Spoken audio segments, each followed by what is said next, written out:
What's up, folks? Welcome back to the Pandamonium podcast, where we discuss everything from the unexplained, paranormal, and downright weird to gaming and real-world issues. My name is Sam. Just a heads up, folks, this is an adult podcast. There may be sensitive subjects discussed, as well as disturbing images and language. So fuck off if you got a problem with that. Today, I'm joined by my longtime friend and co-host Wyatt, and a guest caller, another longtime friend, Tori. Say hi, guys. Hello there. Hey. All right, so to get things started, I just thought that maybe, we can talk about some of the archaeological anomalies that have been discovered lately. I don't know if anyone's been kind of following up on that kind of stuff, but there's certain sites in the world that have garnered a lot of conspiracy in terms of possible UFO influence or evidence that UFOs might have played a part in human, the course of human history, and sites such as Göbekli Tepe and the Nazca Lines in Peru are sort of examples of this possibly being true, as there's no real concrete evidence to actually support that it isn't a depiction of, UFOs appearing. So, Wyatt, I know that you know a little bit more about Göbekli Tepe, so I was wondering if maybe you could discuss some of that. Well, Göbekli Tepe was just recently discovered. It's dated to around 9 to 11,000 years ago. And the reason why the dating is so precise is that whoever the people were that built Göbekli Tepe deliberately buried the entire city. And so when the archaeologists came along and uncovered it, they had these big pillars, and they all have, some of them have animals, and we don't quite understand all the symbols yet, but they were able to look at the carbon underneath these pillars. And the carbon was some of the best preserved carbon ever in science. And that's why the dating was so precise. Now, a lot of new science has come forth recently in the last 5 or 10 years showing that there was a world flood around 9 to 10,000, 11,000 years ago. And there's been many theories that have popped up among that. One of the main ones is that possibly a comet hit the northern ice plate and vaporized that ice, and it flooded a huge amount of the earth and was giving off 1,000-foot waves. And that's why all around the world we have a mythology of a world flood, even in the Bible with Noah and the whole story of Atlantis that was told by Plato. Now, what's interesting is in Plato's writings, he gives an exact date for when he believes Atlantis was flooded. And in that date, he compares it to so many years before the death of King Solon. And you all can look this up. And just so happens that that date aligns with the new science of around this 9 to 10, 11, 12,000 years ago. And it's very fascinating. And that's... Now, Göbekli Tepe it's in Turkey, isn't it? Yes. That's right, I think it's in Turkey. Yes. Right. So the thing that makes it interesting is that not only do you have the carvings such as one that they recently discovered of a dog, which, by the way, they say is the oldest depiction of a dog, which indicates that this civilization might have considered dogs to be, valuable, and domesticated. And the other part is that the site itself is astrologically, it aligns with, or it has a sort of a calendar type of setup, meaning that the moon and the sun are captured by this site, much like you see in Stonehenge, Yes. or even the pyramids in Egypt, which are mirrored off of the three kings, also known as Orion's belt. So there is some interesting stuff there, in that you have this ancient site that is thousands of years old, probably tens of thousands of years old. It has astronomical alignment. Yeah. And astronomical. Sorry, I fucked that up. Yeah. Anyway. Yeah. Yeah. No. So it has astronomical alignment, and so there shows there a highly sophisticated understanding of mathematics. Number one. Yes. Because they had to arrange the structures in a way that would match, celestial bodies. And number two, a great degree of engineering skill. I mean, if you look at the structures, and I'll post a picture here, it is incredible. I mean, you look at the angles, and that's the other thing too, is that a lot of these structures have such hard angles, so there's a degree. I mean, their craftsmanship is not in question. I mean, and during the time when mainstream science says that we only had hunter-gatherers, here is a megalithic site with astronomical alignment, with precise building skills way above what we would consider hunter-gatherers to know.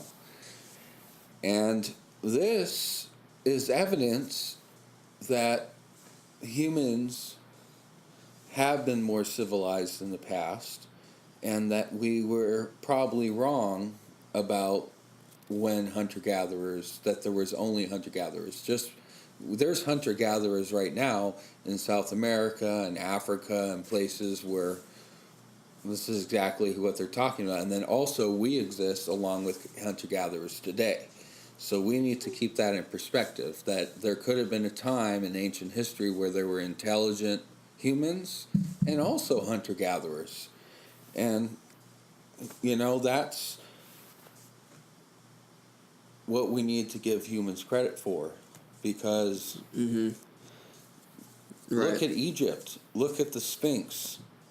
Right. Now the thing is at least in regards to the whole UFO component, aliens.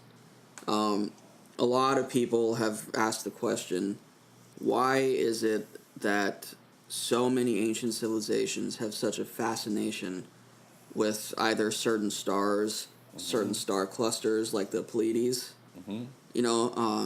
as we see in Polynesian cultures, there's a strong connection to the Pleiades, and also the Seven Sisters. Yes. And if you look at in Native American cultures, they believe in people from the sky. So there's and they may have differing sort of views on that, and not all of them may believe in that, but there are a lot that do, and it's interesting because you have all these cultures that are separated around the world, but they all sort of show the same things.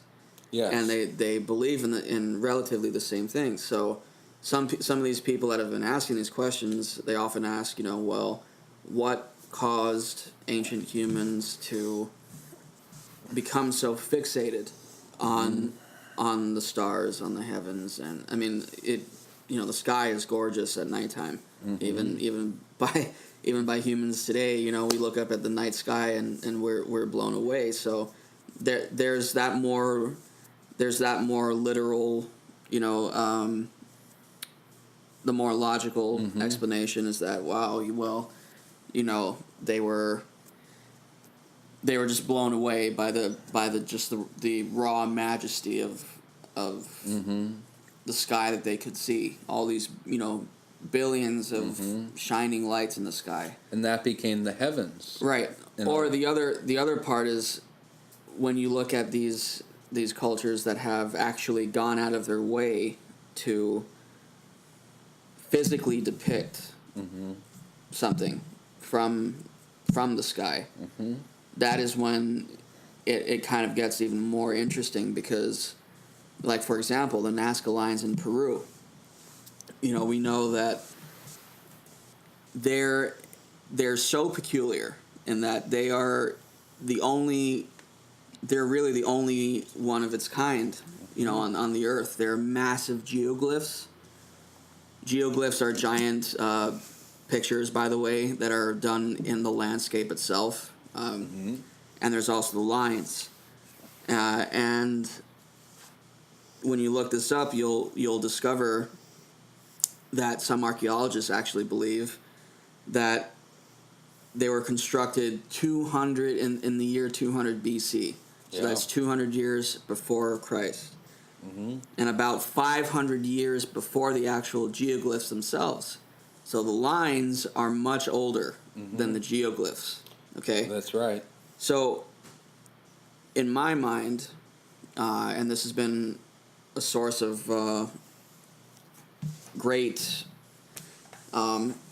intrigue for me, is that the way that I see it is, it's not like someone back then would have said, hey, I have an idea. Why don't we make these giant fucking, things in the land that we'll never be able to fucking see? But let's just do it just for the hell of it. I don't think that's what happened. I don't think that these people would have gone out of their way to do these gigantic depictions. Either if we know it or not. Right. And and then the thing is when you look at the geoglyphs, and I'll post pictures of the Nazca Lines and the geoglyphs here, but you have to really say, you have to look at it and say, okay, well, this is really weird. It's like with the pyramids. Why would a human being, go out of their way to build something so magnificent unless there was some purpose? And even with the Nazca Lines, it looks like, how could human beings could have done some of that? I would say that the difference is that in Egypt, the pharaohs were revered as gods. Yes. And so the workforce, they were commissioned, if you will, is a nice way of putting it, commission. But they were charged with building these tombs. That's correct. And in their belief system, that's why the pyramids are as elaborate as they are and huge as they are, is because for that. That's the logical explanation.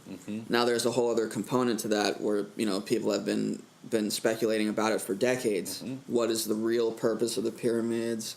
Why are there so many chambers that lead to nowhere? Things like that. One of the main theories that was controversial was in one of the compartments in the what is it called, the King's Pyramid? the Great Pyramid. In the Great Pyramid, one of the compartments had hydrogen deposits in it. So when this archaeological team saw this hydrogen deposits in this one chamber, they're like, what is going on here? Why was there hydrogen being stored in here? And it's brought up a whole theory that maybe the Great Pyramid was some sort of power plant or machine, or had like an alchemical purpose, say more like alchemy, where the Egyptians were masters of alchemy. That's where alchemy comes from. This comes from Egypt.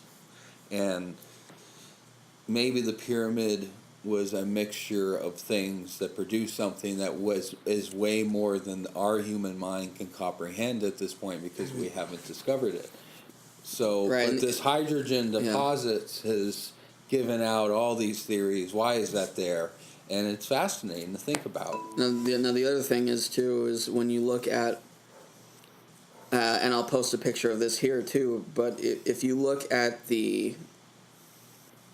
there's a wall in one of the tombs that clearly depicts what appears to be what we would consider a modern day helicopter, and also right next to it what appears to be a fighter jet of some kind.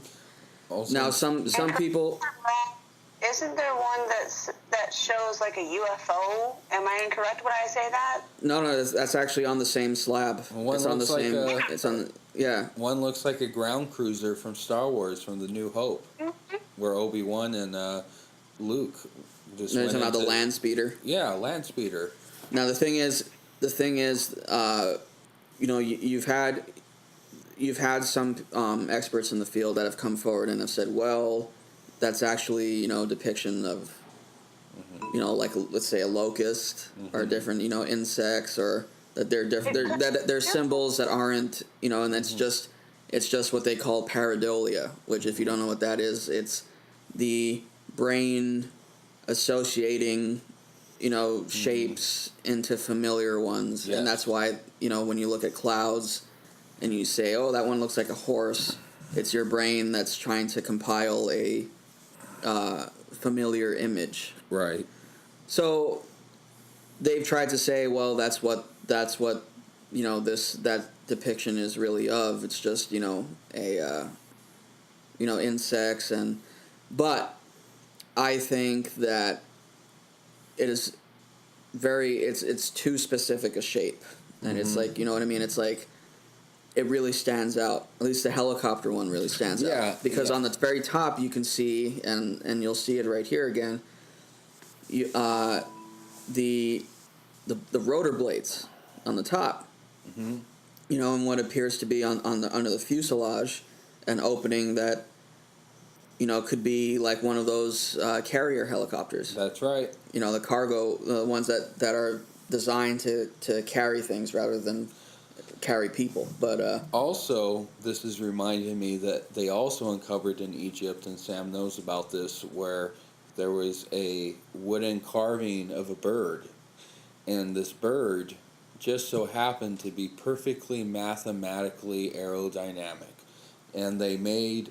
a large replica of this, looked like a toy wooden bird, and it flew. It was able to glide just like a glider. And there's been also weird looking things that the Mayans had produced, little, looks like bugs. They actually look like bugs, like carvings and stuff, little toys or ornaments, whatever you want to call it. But some of them are aerodynamic, and it shows that they had a mathematical understanding that we don't give them credit for. Modern science doesn't. And no, I would say that modern science does give them credit. What they don't give credit to is the theory that they could have possibly gotten those ideas from, that they don't entertain the idea that maybe Earth was visited at some point in time. Right. And the reason why, now, folks, I feel like I should say that even though I do believe in aliens, because it would be kind of ridiculous to think that we are the only sentient life forms in this galaxy, much less our fucking universe. I'm not saying that I believe that everything is aliens. Right. Like, all these UFO sightings, I quite honestly, I believe that maybe 90% of them are secret government programs that we have no idea about. And some of the small triangles are... But I digress. My original point on all this was, when I was talking about the Nazca Lines, was that I think that those people were... That idea was sparked by something. I think that maybe they saw something, because why, in my opinion, why else would a group of people work, let's say, for hours, days, weeks, months, even fucking years, to produce these giant things in the ground that they would never be able to see? Because as we know, modern aviation, the beginnings of aviation did not come about until the 1800s. Right. With the Wright brothers. So there wasn't supposed to be anything flying back then. It sort of looks like an airport from a right. Now, if you look at the lines are so... There's so many right angles. They're very sharp, very pronounced. You look at the geoglyphs. The geoglyphs are quite interesting as well, because they depict everything from what appears to be an insect, a spider, like 8 legs, to a flying, sort of flying bird. And then they even have a depiction of a humanoid, erect, across the ground. So it seems to be, at least in my opinion, that they must have seen something, that something sparked them to start that, to go along with that. Nowadays, if somebody gets an idea like that, where they start, making something in the ground or whatever, because we have so many flying things now, and we have so much media that can be influential to your thought process. We can easily just chalk it up to saying, "Oh, well, somebody was inspired by, let's say Star Wars, or somebody was inspired by Star Trek, or whatever other sci-fi show, or even real world flying stuff." There's so many influences now. But back then there wasn't supposed to be any kind of flying thing, that at least that we know of. Yeah, because hunter-gatherers supposedly existed then. And humanity was still in its infancy. Supposedly. Supposedly. So that begs the obvious question: what the hell was it that these people were seeing? And again, you see that with the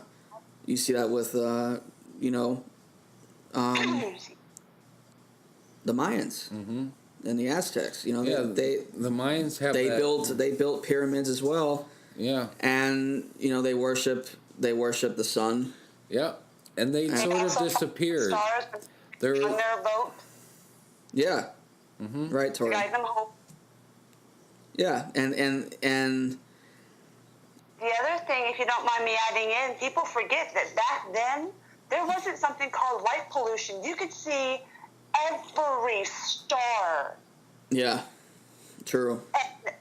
And because of that, that's why so many, I think the word is tribes, if I'm correct. Yeah. Well, for Native American tribes especially, we use the stars to let us know kind of what month it was sometimes, and then for the Aztecs, they use it for a different reason, and then for the Nazca Line people, they used it for another. there wasn't light pollution back then, so you could see everything, and I really envy that. Yeah, well, and that's another component too about it. Is like, nowadays, again, like she said, we have so much light pollution. Mm-hmm. So our view of space is, it's often hindered unless you are fortunate enough to live in an area where there's maybe only one street light. Speaking of space, I would like to go back to the Egyptians and the Giza Plateau. Those 3 pyramids, the Great Pyramid and those other pyramids in the line, they align up with the Orion's belt. There's astronomical alignment and science to a certain time of year. Right. And Correct. if you look at the photos next to each other, it looks like identical. Right. And I want to move us into our second subject, and I want to start out with the Egyptians. The Egyptians were one of the biggest believers in the afterlife. Their entire society and culture was geared towards preparing for the afterlife, and they had all these rituals and all these symbolisms for the afterlife. And Sam knows a lot about the paranormal, and he's studied ghost stories and many different things over the years. And I would like to move into our next subject with letting Sam open with a monologue about his knowledge about ghosts and paranormal. I would just like to say that that was a pretty rough segue, but that being said,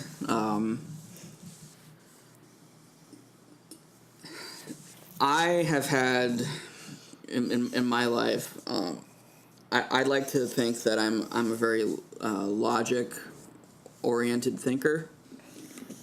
So if I come across something that seems a little bit out of place, I usually try and explore any other possible avenues to try and explain away what it is that, is happening, or what I'm seeing, what I'm hearing, whatever. And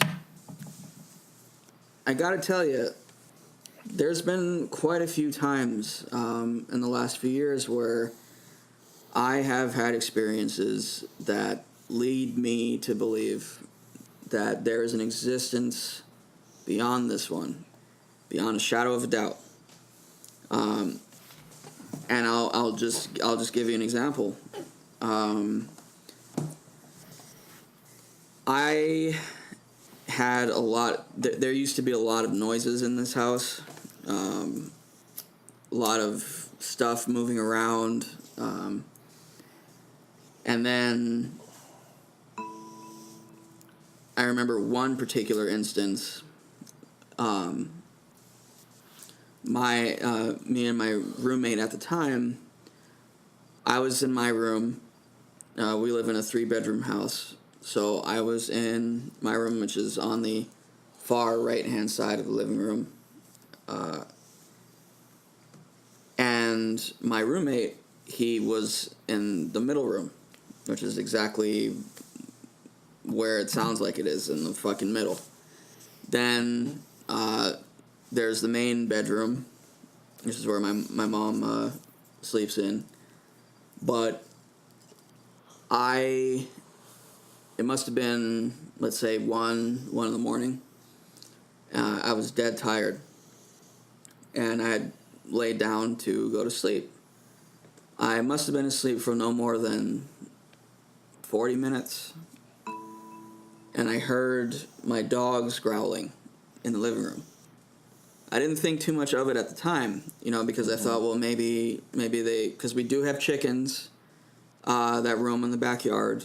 So I thought maybe the dogs were reacting to that. So I kind of ignored it for a little bit. Then they just wouldn't stop. Mm-hmm. They wouldn't stop, and I heard the growling get louder, as if almost like one of them had moved to right outside my door and was growling outside my door. So I'm like, okay, what the hell's going on?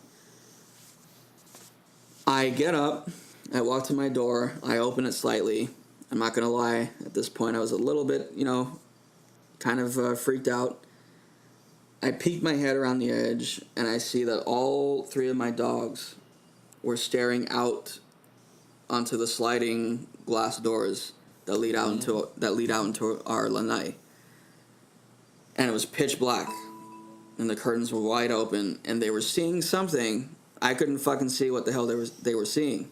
Okay. So I was freaking the fuck out, and I'm like, ahi, lyric, bear. I'm trying to snap my fingers, trying to get their attention. Mm-hmm. They were not paying attention to me at all.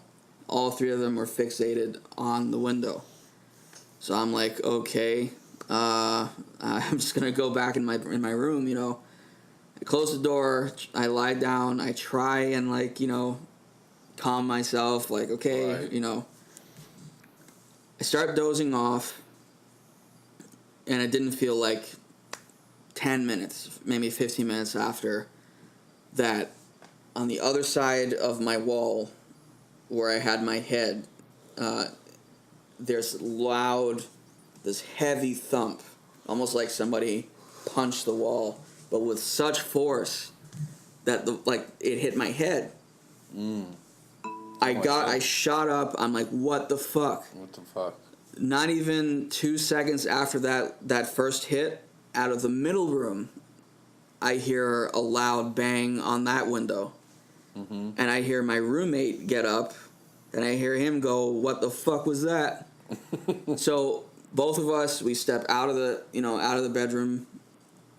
We start looking at, we're looking at each other. We're like, what the fuck is going on? We see that the dogs, at this point, they had moved all the way to the front of the sliding glass doors. They were staring. They had their noses basically pressed to the glass. And I'm like, what the fuck? Yeah. Because my first thought was maybe someone's fucking around. Maybe it was a person fucking around. But then I started to think, well, I would hear footsteps. I would hear them running, off the fucking porch. Right. I didn't hear that. Mm-hmm. So I was freaking the fuck out. Anyway, that is one particular instance. There's been quite a few. The recent one, which happened about a week ago, something very odd showed up on my wall. Right. Almost, and it's in a quite obvious shape of a human figure. Sam will put up the picture now. Yeah, I'll put a picture of it right here. Now you tell me, does that not look like a giant hand and forearm and handprints kind of smearing across the wall? Tori saw the shit too. I sent it to her also. I had no idea. I didn't do that. Why I didn't do that? With me, with what I first saw, I thought it was 2 little arms and then a handprint, but then I saw, wait a minute, it's just one humongous arm. Oh my God. Yeah. So this is also a good point for me to introduce Tori, and Tori's had some of her own experiences, and I would like Tori to speak here and tell her story. Go ahead, Tori. I have a list. I'm going to tell y'all right off the bat, I have had an illness my entire life that deals directly with my autonomic nervous system. So sadly, I've had quite a few cardiac arrests, which means I have died and come back quite a few times. So because of that, the one upstairs is like, hey, you there, you're going to have the gift of being able to not only sense when spirits are around, but help them if they're, lost and shit. And I'm like, okay, whatever. So, my list is long as hell. Let's pick your top. Oh goodness, my top one. Top ones, and let's go from there, Tori. I guess one of them is when I've actually saw, usually whenever I see spirits, I see them like how you see an imaginary friend, how it's like a person's there, but they're not there. I don't know if that makes any sense. No, it does. Yeah, go ahead. It's in your mind's eye kind of thing. But, so I have, like, right outside of my bedroom is the kitchen area for upstairs. So I know that I'm going to correct myself. To the immediate left of my bedroom door, if you're standing inside my bedroom, there's just a pantry thing. Like a big wire pantry with all sorts of kitchen, contaminants and stuff like that. Sorry, my cat's saying hello to me. Oh, the window's not open. Sorry, 1 second. Pause for the cat. Anyway, but no, so there's a pantry there. And I'm standing kind of like in front of my TV. And I kind of hear a boot walk by, like a cowboy boot walk by my room. And in the corner of my eye, I actually saw like the back of a leg kind of going by. But Wow. the direction it was walking, it would have been walking directly into my pantry. Now, the thing is, y'all, my grandpa wears cowboy boots all the time. But he was in the bathroom. And the thing is, I had already, sensed there was someone here.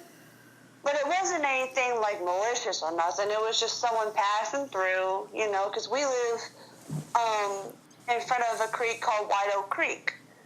And spirits really love water. And we're also Native American Cherokee, so our house is kind of a hot spot for spirits coming through.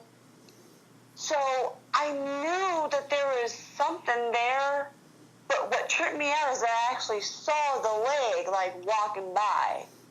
And I froze a little bit, and I'm like, William? That's my grandpa's name. And I didn't get an answer, and I went and I looked, I stood, and I looked, and the light was on in his bathroom, and he was in there, and I'm just like, okay.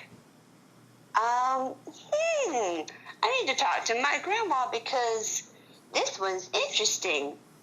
So my grandma came upstairs, and she immediately felt him too. It was a lone cowboy, and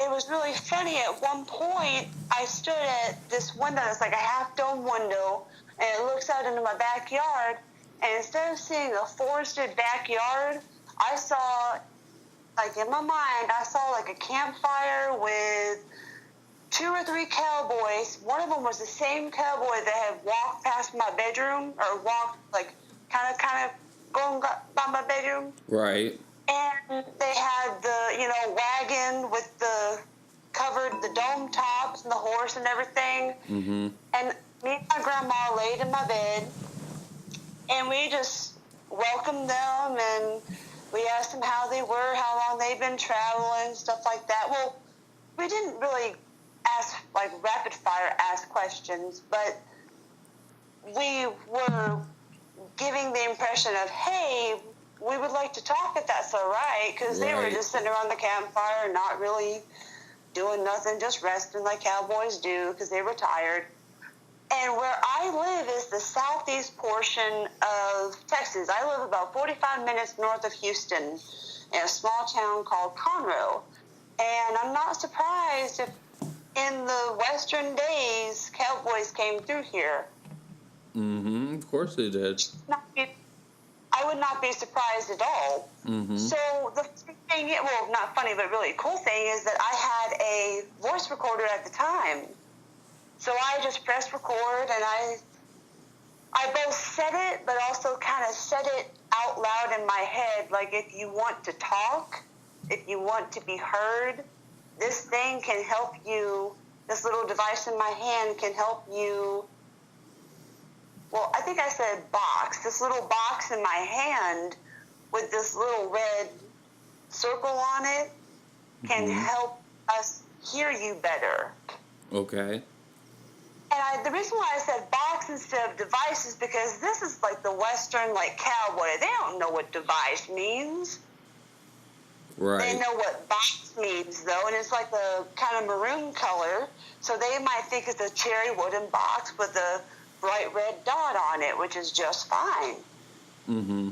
As long as we understand that we want to help them if they're stuck. But if they're just passing through, you know, no worries. But sometimes they get stuck in a loop of passing through. So you might have come into contact with a residual haunting. Maybe.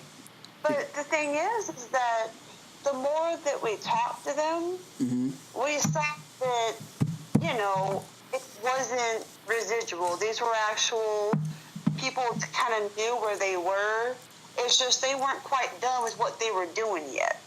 So the cool thing is that, you know, we listened to the recording, and do you know what we heard? We heard, like, guitar playing. We heard, like, the music you would hear around a campfire. Interesting. We heard, we also heard, like, humming of some sort. It's been a while since I've heard this, you guys. I'm sorry. But, no, it was really cool because we got direct, you know, we didn't really get direct answers like yes and no and stuff like that, but we got things that told us, okay, this is actually them trying to communicate. And then I think my grandma gave them an old, like, fire, like, lantern or something that they would use to use. Yes. Have I got that? Go ahead. I'm just making sure I have it right. It's a lantern that they use, right? Like you're talking about the old gas lamps or oil lamps? Yeah, like, I'm trying to remember what the Western guys used to hang on the wagons. Yeah, it was they were old oil lamps. Okay. So what my grandma does is she will give them a light to help them cross over in a form that they understand. Like, she gave them a lantern, and she helped them, you know, with a path to cross over, or give them whatever they needed to finish their job. Right. Then you'll be okay. And they said, oh, okay, ma'am. And then they rested for a little bit longer, and then they went on. So, I would like to point out that there's really two different types of hauntings. There is what's called residual haunting, and that is basically when someone sort of comes into contact with a spirit, sometimes an apparition, if it's strong enough, that appears to be, how can I say, doing its rounds, but it is unaware of the other person there. It's sort of like a tape on loop. It's replaying itself. Right. Yeah. The more rare type of hauntings are what's called intelligent hauntings, and these hauntings are exactly what they sound like. That is when you have a spirit or spirits that are able to directly communicate with you, either through electronic devices. Oftentimes what people use are digital recorders because the microphones are ultra sensitive to frequencies that human ears can't hear. So a lot of times they pick up on things. These voices that they capture are called EVPs, or electronic voice phenomenons. Right. Now, in the realm of the paranormal, there is negative spirits, okay, like inhuman spirits, and then there's also good spirits. Right. You know, now the problem is, not everybody is able to differentiate between the two. A lot of times people get downright fucking freaked out just at the mere, if they see an object move in front of them that they didn't touch, or they hear a loud thump and it's only them home. A lot of times they get scared. They kind of jump to conclusions like, that all spirits are bad. That's not true. It's just that some people get easily spooked. Right. They so with my recent experience and that shit that showed up on the wall, I didn't get the sense that there was anything malevolent about it. Now again, before someone tries to come with the explanation, well, it could be, oil residue coming, from your fingertips, or, maybe somebody came into your room and you didn't know, or maybe it was during construction of the house that the worker, leaned against that particular spot. Right. Which, by the way, that has been known to happen. The only problem with that is my room was repainted. Okay? It was repainted, I would say, maybe about 6-7 years ago. Okay. And beneath that red was a white wall. And all that fucking time, that did not show up. That was not there. That's right. Okay? I stand by that. I fucking live here.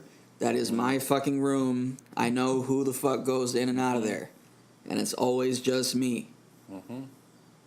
And I gotta tell you, that thing, from where I'm standing, I'm short, okay, folks? I'll fucking admit that. I'm 5'4", okay? That thing is at least 6 feet tall. Okay? It's at least 6 feet tall. Now, you're close to that. I think 6 feet. Yeah, you are 6 feet. But I know for a fact you didn't go into my room and lean in that spot. Of course not. No. Yeah. So when all other possibilities are out of the picture, whatever remains, as improbable as it may sound, must be the truth. And that is that nobody here fucking did that. So it must have been somebody dropping in. Right. Now, to me, it kind of looks like someone was kind of like, "Hey, what's up, man? Like, I'm here." But what makes it a little bit more eerie is that when you look more towards the right, okay, when you look more towards the right, you can clearly see what appears to be that the fingerprints are getting more erratic. That's right. And you see that a group of fingerprints are actually sliding across the wall. They're smeared, like they're sliding across the wall. Now, it almost, at that point, it kind of looks like whatever was there was frantic for some reason. That it was, trying to desperately get my attention. Trying to climb. Well, not climb, but more like, like kind of like if you were trapped in a transparent box or something, and you're trying to pound on the wall to get tell somebody to get you out of here. That's, to me, what it kind of looks like. Right. Now, again,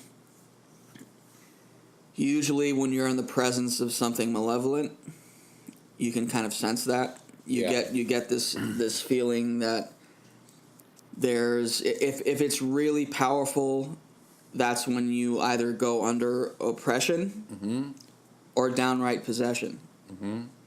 Now, I'm not entirely 100% sure on how I feel about possessions and so-called exorcisms. I don't know, because I'm not really religious, folks. Even though my father is Catholic and my mother is Jewish and Buddhist, I'm my own thing. And no, I'm not fucking atheist either. And then I was raised Southern Baptist, and then I'm kind of like agnostic to where it's like, for me, it's like I say creator instead of like God or Lord, but that's like a totally different topic. So, with really negative spirits, a lot of times, you look at cases like the infamous Amityville Horror, okay, which the movie was somewhat based on the actual story. But basically, what happened there was you had a family that moved in. Right.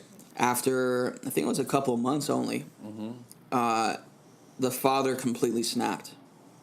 They don't know what the fuck happened to him, but he went off the deep end. He started to hear voices in the house. He started to see like blood coming down from the walls. Right. Total weird shit. And then he tried to kill his family. Wow. He tried to kill his family. That's crazy. And then he went, they arrested him. Luckily, his family, they made it out okay. But when he was on trial, he said the house made him do it. And he was so different in the trial than he was when they apprehended him. Almost like whatever was influencing him was lifted because his personality had completely changed. To this day, it is still an unsolved case by the police department. So, and it wasn't just that one family, mind you.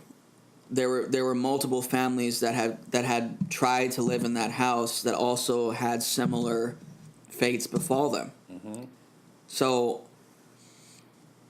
there's the idea that it's not just negative spirits that are out there, right, and positive spirits that are out there, but that also the stone tape,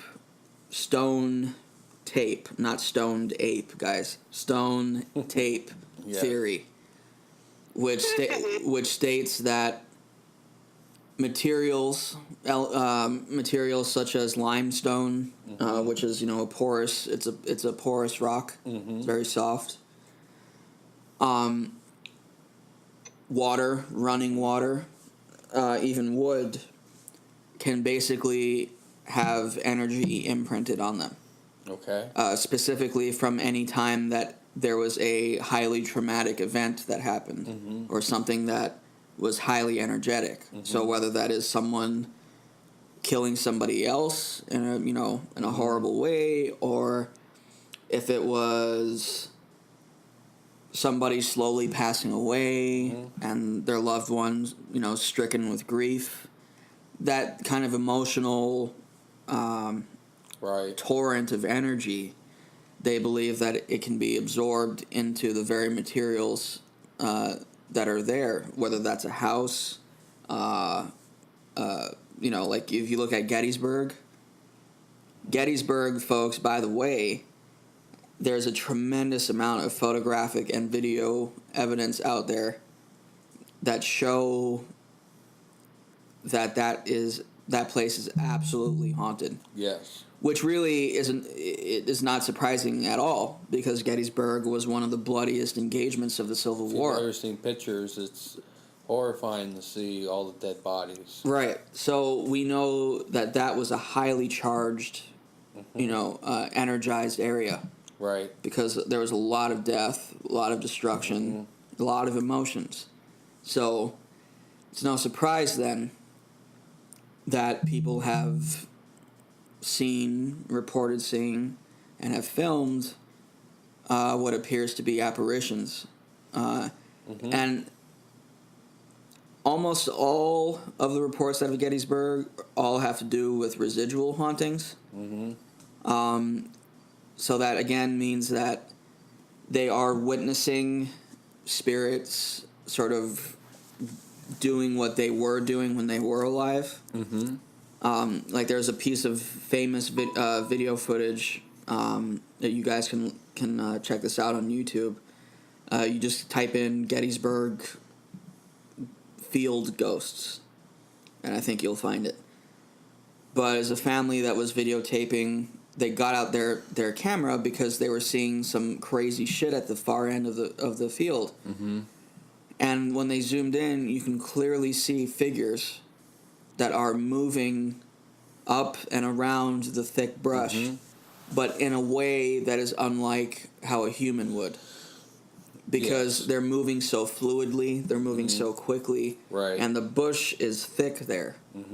So it wasn't as if they were humans. Humans would have a hard time making their way through that thick brush, and that's what they were filming. So Yeah. I think that with my latest experience here,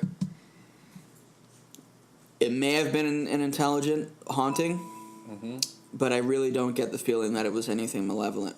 I think it was just a spirit just passing through, and I just want to intervene and say recently Sam told me through his research that he follows a show that investigates paranormal activity, and they use different instruments and recording devices. They're Wait. And I just want to give an introduction here because through Sam's research, they were doing an investigation, and believe it or not, one of the most world's famous comedians, geniuses in the world came up.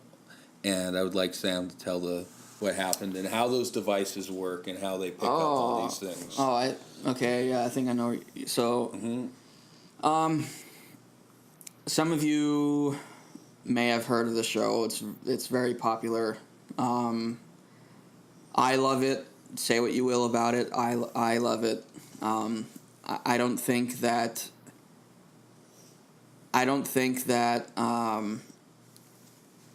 They actually fake a lot of the stuff.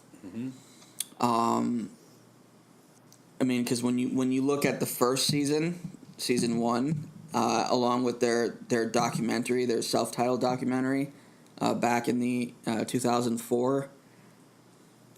When you watch, I would tell you guys, I would urge you guys to go watch that documentary first. Okay, it's called Ghost Adventures. Type in Ghost Adventures documentary. Okay. And you'll find it. But watch that first, and it will give you cause to kind of scratch your neck. However, Ghost Adventure. that being said, there was an episode where, and I forget exactly where they were investigating, but they were using digital recorders, like I said earlier, where you can capture EVPs, or electronic voice phenomena. And they were going around asking questions. Who's here? Do you want us to stay? That kind of stuff. They didn't capture anything at first. But when they played back on one of their devices, they captured a clear voice that eerily sounded like the late and great Robin Williams. Wow. And he sounded... It was an intelligent haunt because he responded directly to what they had asked. And not only that, but he sounded confused as to where he was. And it was kind of sad.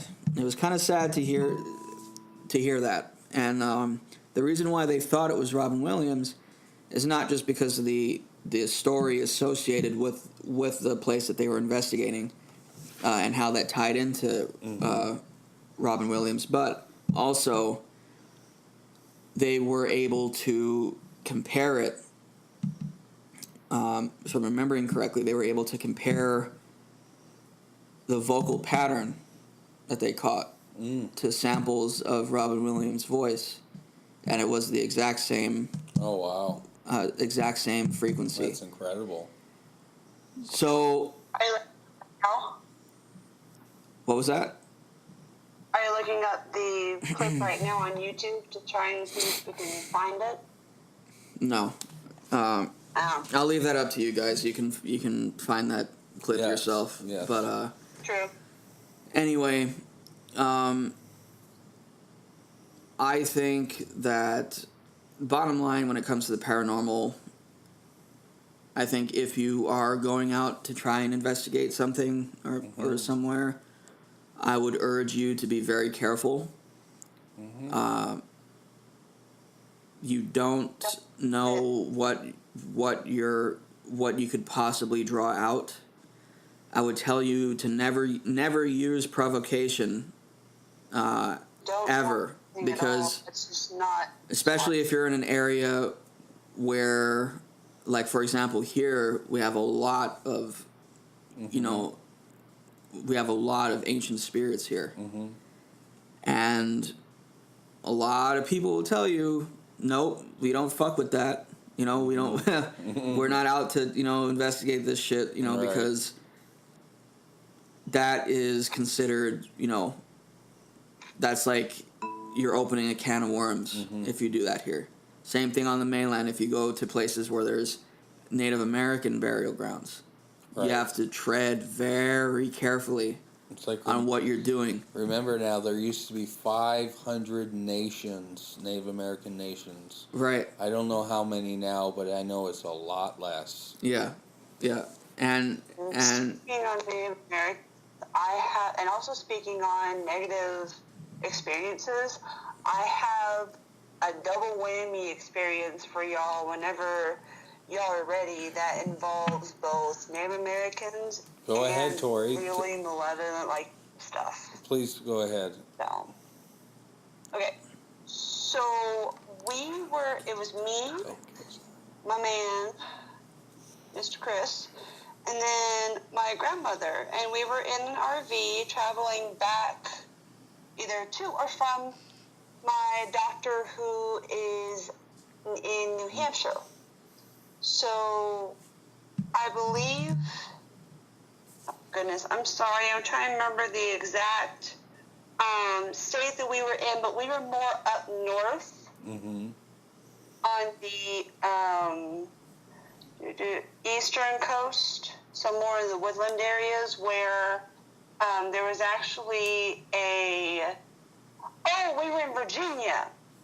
Sorry, we were in Virginia, and we had just gone to the Nature Valley Bridge, where apparently George Washington had written his signature on a stone under the natural bridge when he was going through on his travels. Oh, wow. But there was a section where it was like a mock-up of what the Native Americans in that area had done with the stick huts and everything. And folks, I want to tell you, because of the gift I have, I'm very sensitive to spirits. So the feeling I have whenever there's a spirit is the feeling of, the feeling where you're like hungry and you kind of have like this hole in your stomach feeling, that pressure in your stomach feeling. Butterflies. Not really butterflies, but just a tense pressure in your stomach. That's what I feel. So me and Chris had walked up a little bit because we were trying to go to a waterfall or whatever, and we had already walked past this little mock-up thing, and they actually did little shows there, which is pretty cool. Exhibitions, I think that's the right word. Where they would have like actors and stuff, play the roles of the Native Americans, but it wasn't time for show or whatever that time. But it was pretty cool how it looked next to the river and everything. But anyway, Chris and I were walking back, and my grandma had decided to stay there. And as I was walking by her, she kind of looked at me a certain way, and she said, "Focus," or something like that. And I said, "Okay." And I walked past a certain point, walking by the little mock-up, and I smelled pipe tobacco. Okay. Like really, really old, like from a Native American pipe tobacco smoke. And I stopped, and I'm like, what the fuck? Because there were signs everywhere that said no smoking. But this wasn't like cigarette smoke. This was like earthy. Oh, I'm getting goosebumps again. This was like earthy, like really native tobacco. And I was too upset, sadly, because we didn't make it to the waterfall to really stop and focus. But I I remember, it's really interesting, right after I smelled the tobacco smoke, it was like, right in front of my face, there was a chief's head. Oh, wow. Old man. It was like a flash and it was gone, and that's why I stopped, I think. Maybe it's one of your ancestors, Tori. No. This wasn't an ancestor. I would have felt that. This was just a chief that had been there. Okay. I'm actually able to freaking... sorry, go ahead. I was just saying that chief could have also been an ancestor. You never know. Well, I don't know. I'm just saying we don't know. I don't remember the West Virginian or Virginian Indians being Cherokee. Mm-hmm. So that's what I'm saying. And also, in my years of having this gift, I'm actually able to differentiate if it's a family member or if it's someone just kind of passing through, like Sam said. Okay. So that night, we went to a KOA campground, and we had like a mini RV. It was a Winnebago. It was on, one of those van bus things. So it was small. It could go through McDonald's. Woohoo! So anyway, we were parked there, and Chris and I were on his laptop, and for some reason, I was upset. I was irritated. I was snapping at him. It wasn't me.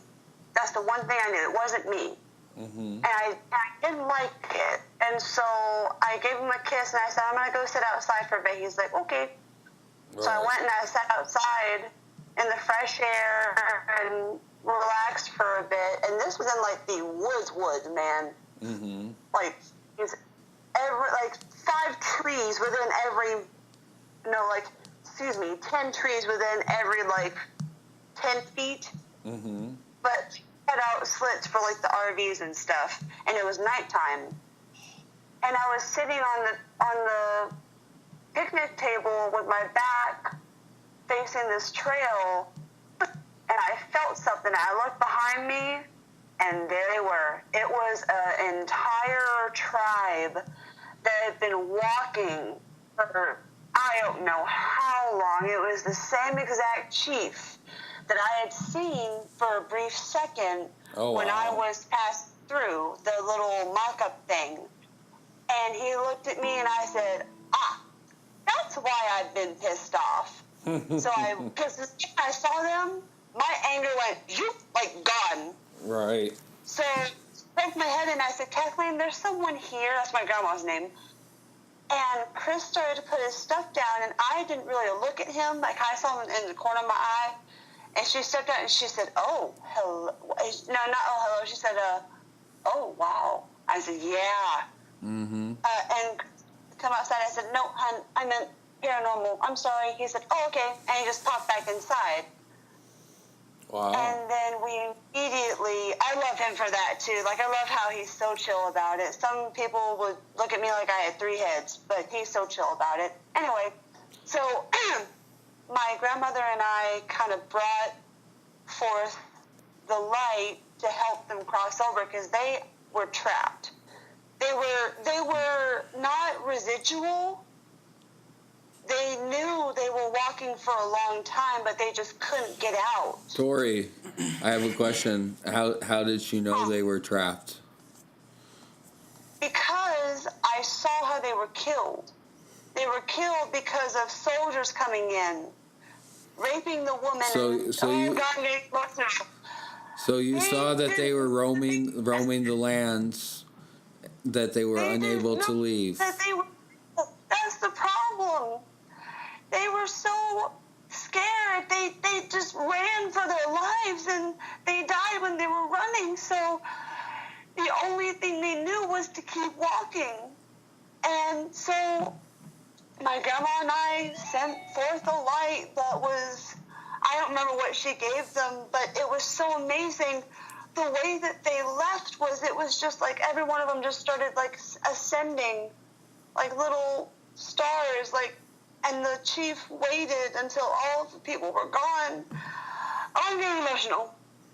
And he looked at us with just the most thankful look of, I'm so happy that you saw us. I'm happy that we can finally go now. And he just went up so slowly. That's And that's they amazing. were fun. And So that's amazing. So they all were able to leave. yeah, we helped them cross over from their traumatic event. Mm-hmm. And then at that moment, that's when I saw him. I looked over to my right, and it was already dark. Mm-hmm. But there was something darker there. Mm-hmm. This was the first time I had ever felt, okay, this is not just someone that's frustrated and has lost the sense of the light. They can't cross over themselves and they're mad and now they have all this negative energy. This was just evil. This was no discerntion. Sorry, I can't even talk. And I looked at him and he had this look of, you can't do shit to me. Mm-hmm. You think that was going to help you? Goodness, you're so sweet. And he had this like black suit, black tie. His eyes had like a dull red, very dull red. And I don't think it was Satan, but it was something that was not good. And it was like the closer I got to him, the more that I could feel just, he was not anything that was good. And do you know what else I saw in him? He was the reason that tribe had been walking for so fucking long. He saw them when they died, and he saw their sadness and their pain. He fed off of it. He made them walk. So I looked at him and I said, you son of a bitch. You think you had a fun time with that tribe, didn't you? Well, see, they're gone now. You go back to where the fuck you came from. And I didn't say that out loud. I said that in my head. But wait. Tori doesn't, even though he did that horrible thing, you don't want to get angry because he deserves redemption and a chance for forgiveness as well. That's correct, right? Wyatt, this was someone that was too far gone from redemption. No, but wait, Tori. I would like to intervene there because I don't really believe that there's such a thing as too far gone for redemption. I believe that the soul is, like a child, and some people go insane, but that doesn't mean that their soul is insane. And I think that when we start judging and thinking that no one, like even Hitler, it's like, what if Hitler asked God for forgiveness and said, I'm sorry, and this and that? Is that our business? What if God forgave Hitler? I know that's a strong thing to say, but I'm just saying that you have to understand why in a loving universe. You have to understand though is that for people who have been victimized by another type of person, I understand it's that. not easy to. I'm just saying that every single soul and creation has a chance for redemption. There's no such thing as too far gone. That's just my opinion. And I know that there's some of the most evil, craziest people in this world. I don't know. Those people I kind of disagree with that. Also can change, maybe not in this life. And I think that's why people disagree, because they think, oh, well, how can they change? Well, most of all the religion shows that we come back. Change happens. I'll tell you this. There's no such thing as too far gone. If you reach out for if you ask for forgiveness and you admit that you're wrong, change happens if you want it to happen. Change only happens if you seek the change. Mm-hmm. Okay, the thing with Hitler did not seek change. Okay, he made a conscious decision to go and kill a third of the Jews. That's not what I was talking about. I said what if after Hitler died, and we're talking spiritual stuff right now, I said, what if after Hitler died, he realized that he fucked up and that was a horrible thing, and maybe he was ignorant. That's why, and maybe he asked for forgiveness. That's the whole thing, is we have to be open. I think that condemning anything is a problem. And I just think that we need to always be open and accept that at the core of every person is that pure baby that was born. The most horrible of horrible people were a baby once. And that's the pure self. Right, but there's that's how you see it, though. I'm just saying my opinion. Yeah, that's exactly what it is. It's your opinion. That's what I said. But for the vast majority, that's not how things work out. I understand. That's not reality for the vast majority. But I have a hard time seeing that. As that being your opinion, you can't expect somebody else to be willing or to be able to embrace that opinion if they, for example, come from a lineage of people that have been wronged so many times by a certain group of people. But wait a second, I didn't say I was I said that was my opinion. I wasn't pushing it on anyone. Yeah, but you were trying to tell her just because, like, whoa, we should be careful about how we how we place judgments. I intervened because I have a hard time with condemning and saying that someone's too far gone, because that goes against what I personally feel about creation and my spiritual view of God. And I understand we have evil in this world, but that's just why. I'm not, it wasn't against Tori, it wasn't against anyone. That's your view. I was just expressing my opinion. It's okay to have your opinion, but you also have to be receptive to hers. Mm-hmm. That's what I'm trying to say. And the thing is that I tried to read this demon being. I don't want to say demon because I don't really know what it was, but I just knew it was not good. I tried to read it and see, was there a reason that it became so evil? Like, is it doing it for fun? Like, I tried to figure out what the fuck was going on. But all I could get is it was just doing it for the hell of it, no pun intended. Well, and the thing is, I took a picture. Listen, wait a minute. I took a picture. I took a flash picture of that area, and I saw this, like, horse-winged, red-eyed creature with, like, claws and shit. Mm-hmm.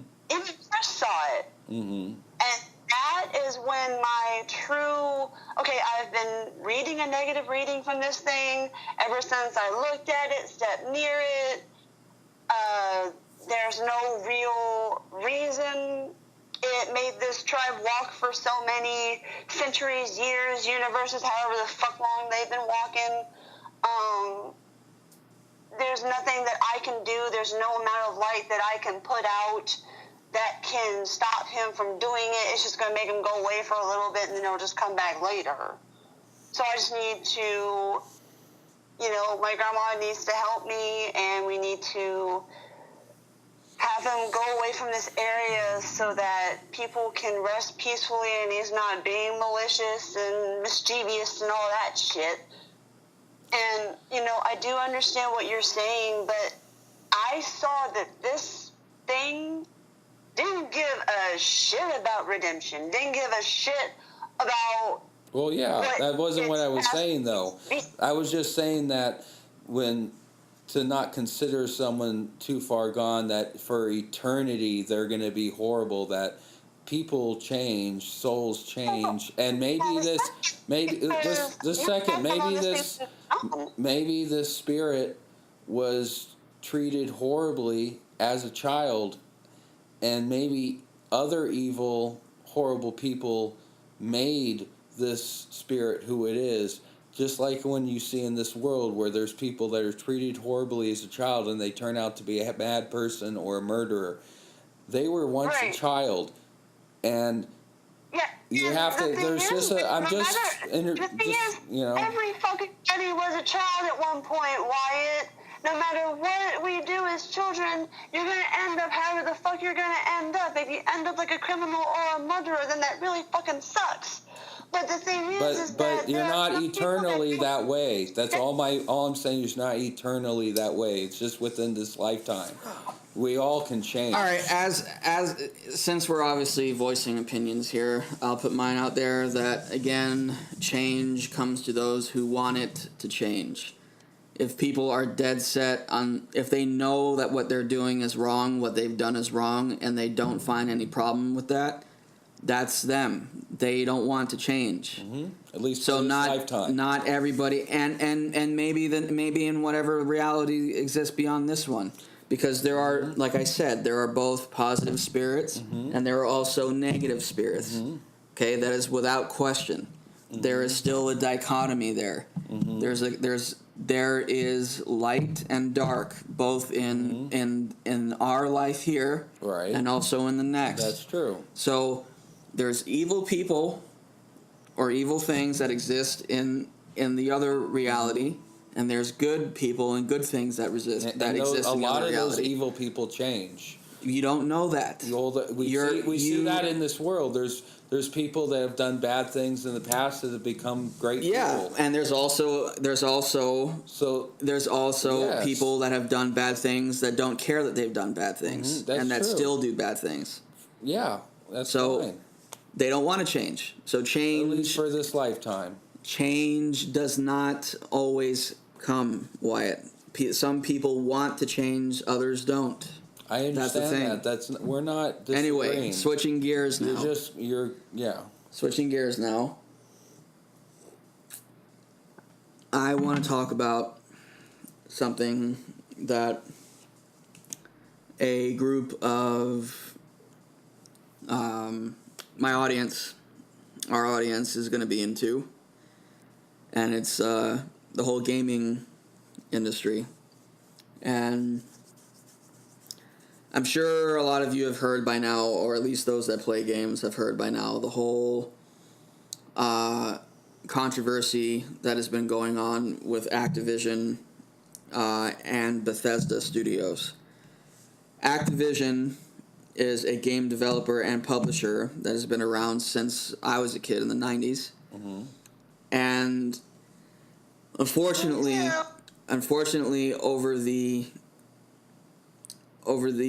recent years, they have had a horrible reputation for being incredibly greedy.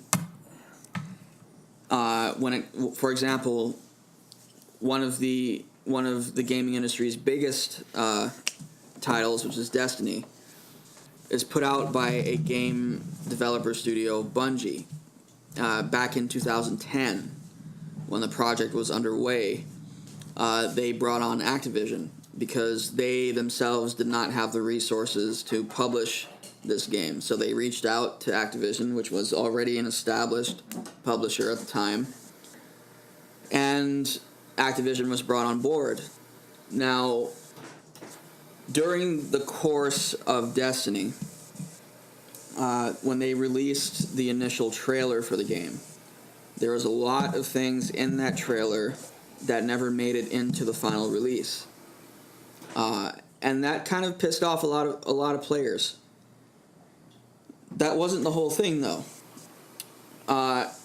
Destiny 1 had a lot of areas that were at first sealed off, but players managed to glitch into these areas.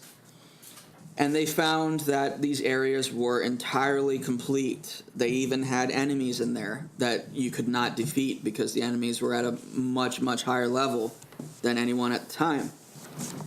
And sure enough, in a future DLC, The Dark Below, and then later the House of Wolves DLC, holy shit, wouldn't you know, these areas were unlocked and people could now enter them. So there was a huge amount of infuriated players that were taking to the message boards and saying, Bungie, what the fuck? You had a complete game and you sold us areas of the world that were already complete. You made us pay for those to gain access to that area. You repackage them as DLC. So that's what a lot of people were pissed off at initially. Now, fast forward to Destiny 2. Destiny 2 was supposed to have had a much more complex narrative. There was supposed to be more of a riveting storyline. And in my opinion, we did sort of get that. We saw that when the Red War started, the Red Legion attacked the city. Dominus Gaul, who was the leader of the Cabal, the Red Legion, there was interesting storyline there. And the voice the acting was great in my opinion. It was great. But the weapon system, the loot system, things were broken. There was a lot of fixing that needed to be done in vanilla Destiny 2. But it got out that Bungie had a roadmap, a development roadmap over the next couple of years. They were to put out DLC every year. And when people saw that, people got nervous, and rightfully so, because they were trying to emphasize quantity. They were trying to push for how many releases they can do.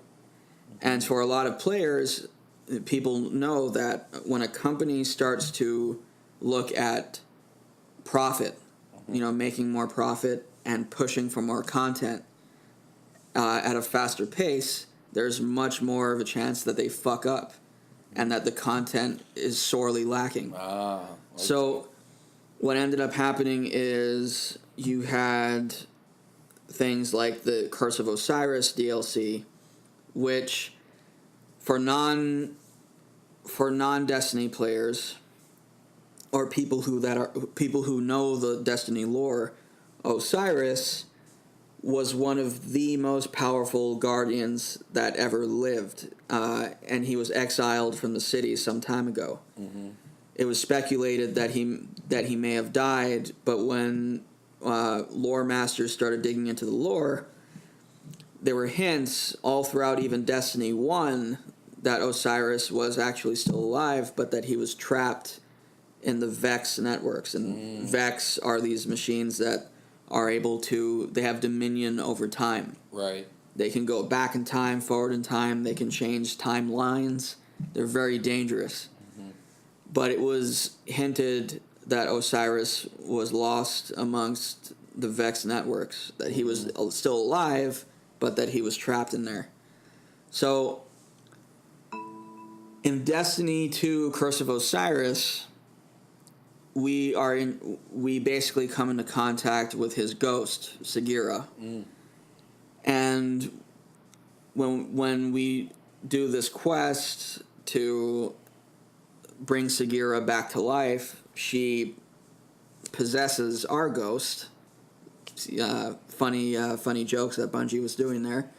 But Sagira possesses our ghost, and she takes us on a quest to track down Osiris, because she tells us that he is alive, in fact, and that we have to bring him out. So we travel to Mercury. Now, people were immediately upset at the fact that Mercury was such a small goddamn location to explore. Okay. There's only like one or two things or places that you can go on Mercury, right? And you could not summon your Sparrow for some reason. For people who don't know what a Sparrow is, it's basically like a speeder bike from Star Wars that you can get around on planets faster that way. Plus, it's close to the sun. It's the closest planet to the sun, right? Right, but I mean that's not really a factor in the game. Yeah. But Mercury looks, for the most part, what it does in real life. It's all, it's really arid. There's no vegetation. It's very. But the location that the story revolves around, you see this giant pyramid made of sand. Interesting. And it's because Osiris, he is very Egyptian themed. In fact, he got his name. He pulled his name from ancient Earth texts and religion. Osiris? Yeah. I think that's an Egyptian name. Yeah, that's what I'm saying. He pulled his name from ancient Egyptian. Yeah. And the helmet that he wears is Osiris's form. The bird. Okay. You know, the wings. That's his helmet. So he looks badass. Mm-hmm. But the location that the players come across is very small. There's not much you can do there. You can't even get out your sparrow to explore. You gotta run around everywhere. Mm-hmm. It takes a while to walk, to run from place to place there. And the storyline itself was sorely lacking. I mean, when you come across Osiris, he's limited to a few cutscenes and dialogue. Mm-hmm. And players were left wondering what the hell Bungie was thinking, because here you have a figure of some notoriety, at least in Destiny lore.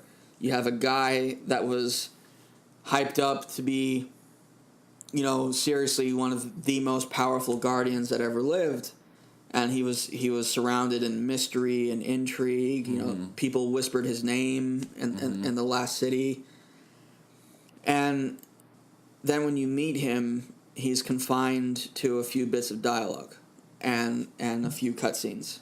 Mm-hmm. And then boom, we defeat this giant Vex mind called Panoptes, which is the dumbest fucking name for an enemy I've ever heard. And then that's it. That was the end of Curse of Osiris DLC. So people were like, what the hell? Yeah. But then focus started to shift towards Activision, because Activision they are basically in charge of Bungie at this point in time. Okay. They were the publisher that was helping Bungie with Destiny, with their Destiny franchise. Mm-hmm. And they are also the ones that had Bungie put out that ridiculous roadmap where they had to meet. It was part of their contract with Activision that they had to meet these DLC releases. So Activision was unfairly pressing Bungie to release content as quickly as possible. Mm-hmm.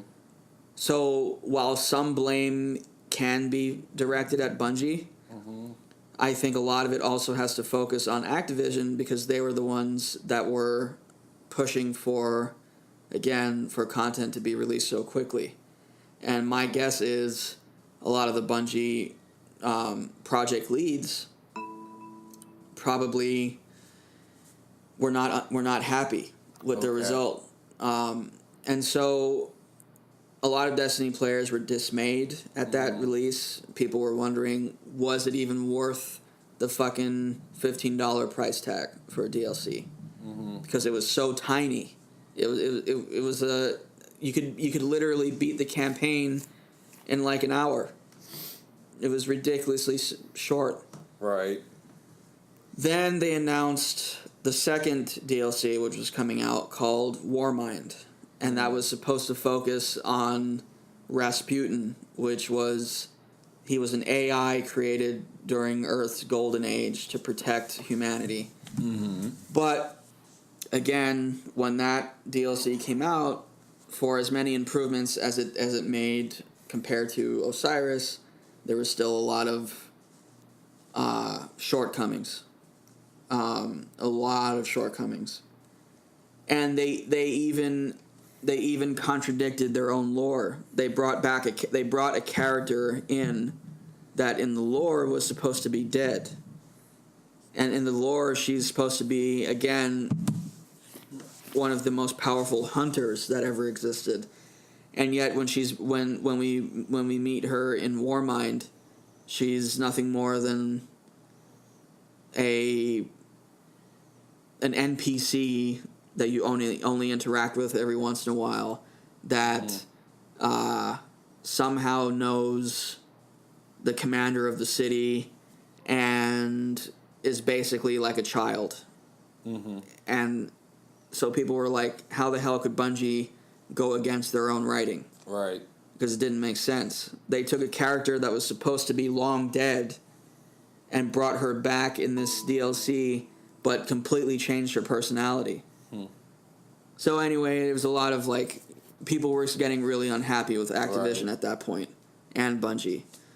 The latest thing is, if you guys, a lot of people have probably seen the news already, but Activision just announced, or Bungie just announced that they were parting ways from Activision, which is huge news in the gaming industry, because Activision is a company that is worth billions of dollars.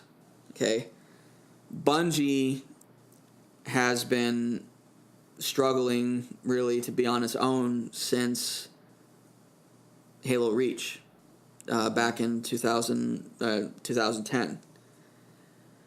So now marks the first time in a long time that Bungie is going to be on its own. They're going to have sole publishing rights to Destiny. They're going to be their own bosses. So now Activision is off doing its own thing. But now there's people saying, okay, now it's on Bungie to deliver.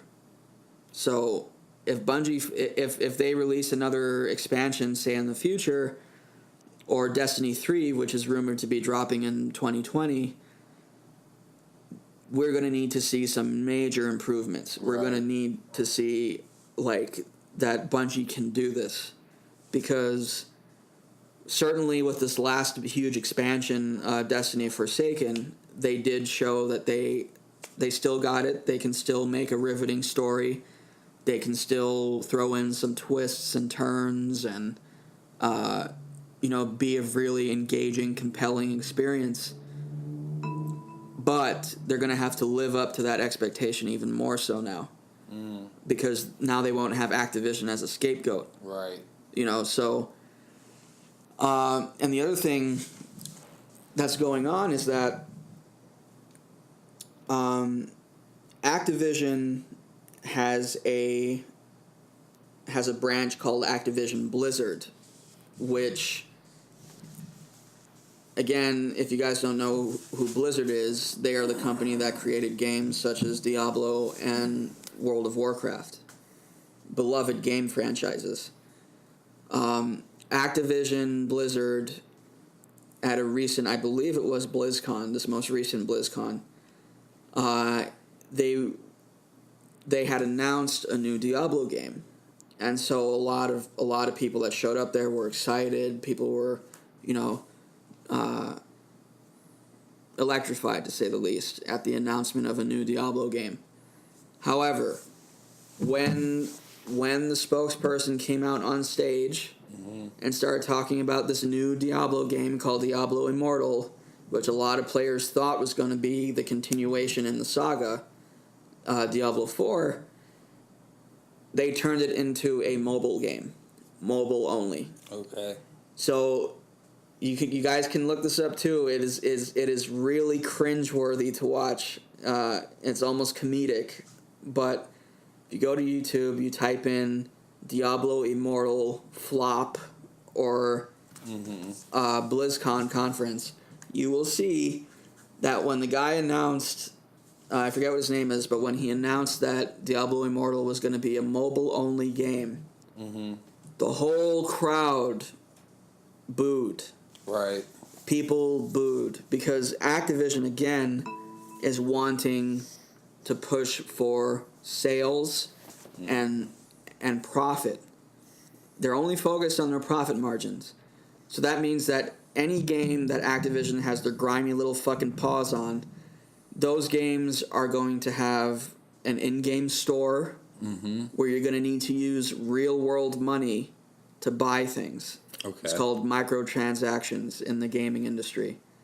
And it is egregious because what it means is if we're paying full price for a AAA title, AAA means a game like, let's say, Doom or Skyrim. You know, these are AAA titles because they are grand games, complete games. If we're paying $60, $60 is the base, the price for the base game nowadays. If we're paying $60 for the base game, we are expecting that we are getting a complete game. Okay? Let's say even if we buy something like a legendary edition or a collector's edition, editions that come with added content or bonus content, we are expecting that for the amount of money that we're paying, which oftentimes is over $100 for legendary editions of games, because again, these special editions are oftentimes come with DLC and expansions.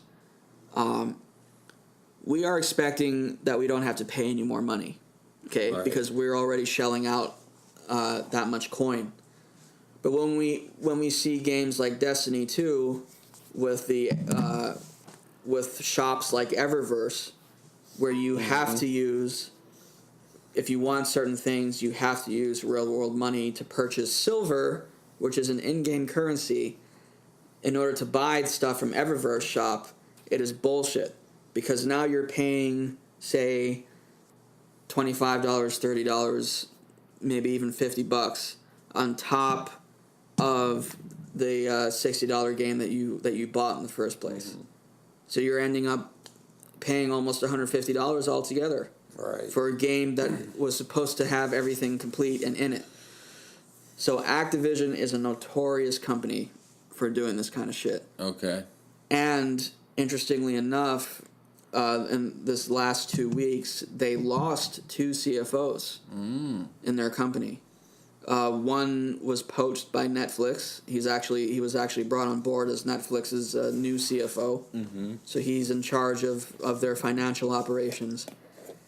And then the other, I can't pronounce her name, but she also jumped ship. Okay. She left the company.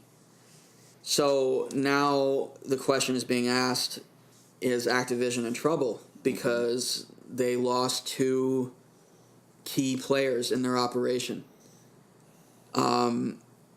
And the last thing that I want to touch on really quick before we end this, my fucking God, it's been like an hour and 30 fucking minutes already or something. But Bethesda is a company that is beloved for the Fallout series. If you don't know what the Fallout series is, I highly suggest you look that up and play it. It is fantastic. Okay. But diehard Fallout fans will say that they loved every Fallout game up to Fallout New Vegas. Okay. Fallout 4, which was released in 2015, in my opinion, I enjoyed it. You know, it was kind of cool. But the problem with Bethesda, with Fallout games specifically, is that the game engine that they are built on is totally buggy. You have constant game glitches. The AI is not smart at all. They're fucking stupid. A lot of times you'll come into contact with an enemy that is literally trying to walk into a wall. Like, that is how dumb the AI is in Fallout. So the thing about that real quick is that, like, I know it's not a good thing, but it's kind of become the reason why I love Fallout 4.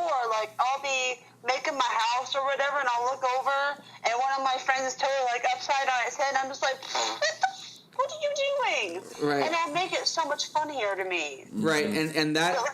It was funny for a time. It was comedic for a time, and in fact, that's what made a majority of a lot of gamer channels' content on YouTube was glitches and Fallout, because Fallout glitches were fucking hilarious.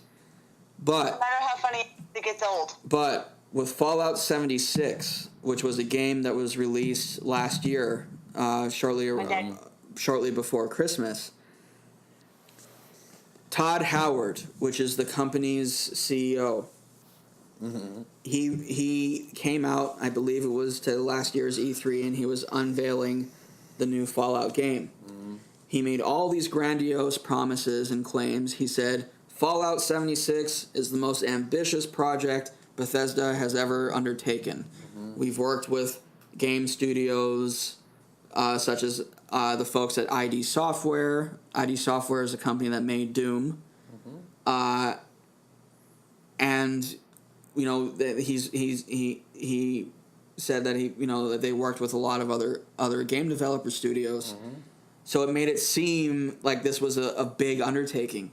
You know, and he said our new game has better lighting and more, he's like more detailed landscapes. He was touting it to be an amazing experience. Right. Then he said if you get the collector's edition, if you pre-order and get the collector's edition, it will come with a full replica, wearable T-45B Brotherhood of Steel helmet, which is really fucking cool looking helmet. And it also comes with a high quality canvas bag, mm-hmm. like a duffel bag, okay? So, when Fallout 76... when the beta was around, people were already pissed off because the beta itself took ages to download. It took fucking ages to download. And also, some people couldn't even get it to install. Some people that were trying to get it to install on their PC, it would crash halfway through. Mm. They would have to reopen it again and start the installation process all over again. When they got into the game, they found, to their dismay, mm-hmm. the game was still using the exact same fucking game engine that was in Fallout 4 back in 2015. Crazy. So it did not improve at all against what Todd Howard was saying. There was no, and people made hilarious videos of this shit where they're zooming in and they can, mm-hmm. They zoom in on the background, far in the distance, mm-hmm. and mountains will appear like pixels. Like smudges. There's no detail to like mountains in the background. Mm-hmm. Sometimes the sky will look fucked up. Mm-hmm. Like the game was broken. Okay? And then you had players coming out and saying, "Oh, it's just the beta. Obviously it's going to be a little buggy, but you guys can't make a judgment, based off the beta." Mm-hmm. Excuse me, but shut the fuck up. Yes you can. I'm sorry, but when a beta is that bad, it's more of an alpha than a fucking beta. Mm-hmm. So, players who pre-ordered the collector's edition, okay, when the game actually came out, and they received their packages, they came to find out that the promised canvas bag mm-hmm. was actually nylon. Okay. It was a nylon fucking trash bag, basically. Crazy. So people immediately took to the Bungie support boards and they were like, "What the hell is this? We shelled out, like $100-something bucks right. for this collector's edition." Actually, it was around $200. Mm-hmm. And they said, "We shelled out around $200. You promised us a high quality canvas bag, and we got this piece of shit nylon bag." Mm-hmm. Bungie's response was, the original canvas bag shown was a prototype and was determined to be too costly to manufacture. Mm. Why couldn't they have said that before people paid for the collector's edition? Right. See, that is totally fucked up. That is a horrible business practice. Mm-hmm. So anyway, you telling me that like a couple of days ago, and it's still fucked up to hear it now. Yeah. So channels like Yang Yeah on YouTube, I would highly suggest that you guys subscribe to them if you're gamers and want gaming news. Yang Yeah, Legacy Killer HD, folks like that, they have gone over this, and I gotta tell you, I cannot believe how far Bethesda has fallen, and I don't know what the fuck is going on in Todd Howard's head, because the game as it stands now is a pile of sticks. That's what it's worth. It's bullshit. It's not even worth the $60. It's not even a full AAA title. Mm. And it just boggles my mind how companies can be so greedy and implements such egregious business practices on its consumers. Right. It is counterintuitive. Why would you fuck over a huge percentage of your income? You know what I mean? Why would you shoot the source of your revenue in the fucking head? You know, like, you would think as a company you would want to, you know, be making steady profit. You know, that the more people who love your product, the better your company does, right, in the long term. So why would Bethesda suddenly basically do a giant middle finger to all of its players, you know, to all of its fans?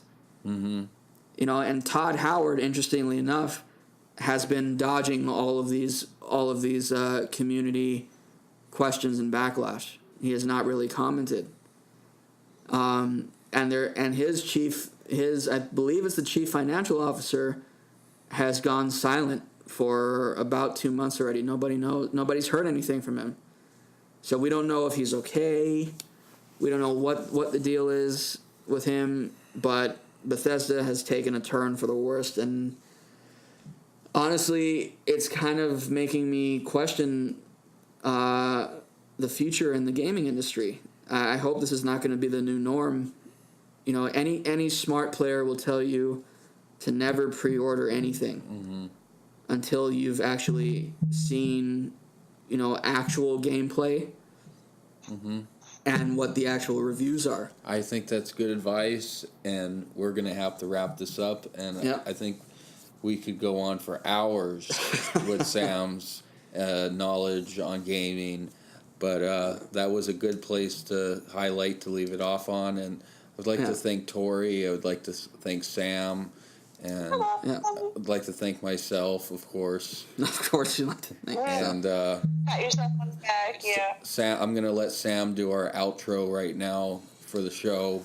All right, guys. So again, this has been the Pandamonium podcast. I know we went a little bit over. We went way over this time. I don't know how the hell I'm gonna. Hopefully, I can publish this somewhere. But if you like this podcast, shoot me a message, leave me a comment, tell me maybe what we can do on the next episode is take your questions, talk about stuff that you want to hear us talk about, and you know, if you would like to be featured on the episodes, you know, again, drop me a DM, let me know. I will be looking forward to possibly putting this on YouTube, putting it on iTunes maybe. And if you guys want to hear more of this, certainly, like I said, let me know. We'll be happy to do it. And hopefully we're going to be following this weekly schedule, usually every Tuesday. So, yeah, once again, thanks for tuning in, hearing us, and hope you guys have a good night. I would like to say aloha from Hawaii, by the way. All right, guys. Have a good one. Bye. Bye.